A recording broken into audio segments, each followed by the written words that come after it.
തിരുവനന്തപുരത്ത് ജനിച്ച കവി മണമ്പൂർ രാജൻ ബാബു ജോലി ആവശ്യാർത്ഥമാണ് മലപ്പുറത്ത് എത്തിയത്. ജോലിയിൽ നിന്നും വിരമിച്ചിട്ടും അദ്ദേഹത്തിന് മലപ്പുറം വിടാനാകുന്നില്ല. ഒടുവിൽ സ്ഥലം വാങ്ങി മലപ്പുറത്ത് താമസമാക്കി. കൂട്ടിലങ്ങാടി പുഴ പറഞ്ഞു മലയാളിക്ക് ഏറെ പരിചിതനായ ഈ കവി 4.5 പതിറ്റാണ്ടായി മലപ്പുറം നഗരത്തിനോട് ചേർന്ന കൂട്ടിലങ്ങാടിയിലാണ് താമസിക്കുന്നത്. കൂട്ടിൽ കുരുങ്ങി നിൻ കൂട്ടം വെടിഞ്ഞതോ, കാടും മരങ്ങളും കാവളം കിളികളും കാതോർത്തു കാതോർത്തു കാത്തിരുന്നിടവേ.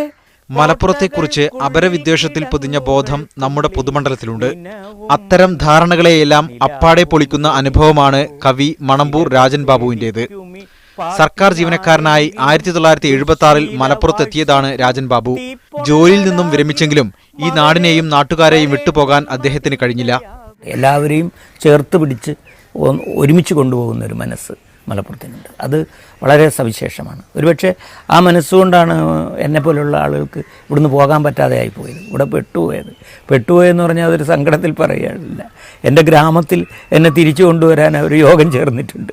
പക്ഷേ അന്ന് അവരോട് ഞാൻ പറഞ്ഞു, എനിക്കിവിടം വിടാൻ പറ്റുന്നില്ല, ഈ ഗ്രാമ മനസ്സുള്ള ഈ ജില്ല എന്നെ വിടുന്നില്ല, അവരെന്നെ പിടിച്ചു വച്ചിരിക്കുകയാണ്.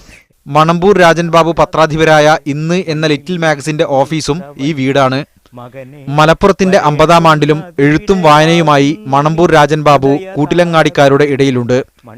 ക്യാമറമാൻ വിഘ്നേഷിനൊപ്പം MK ഷുക്കൂർ, മീഡിയ 1 മലപ്പുറം.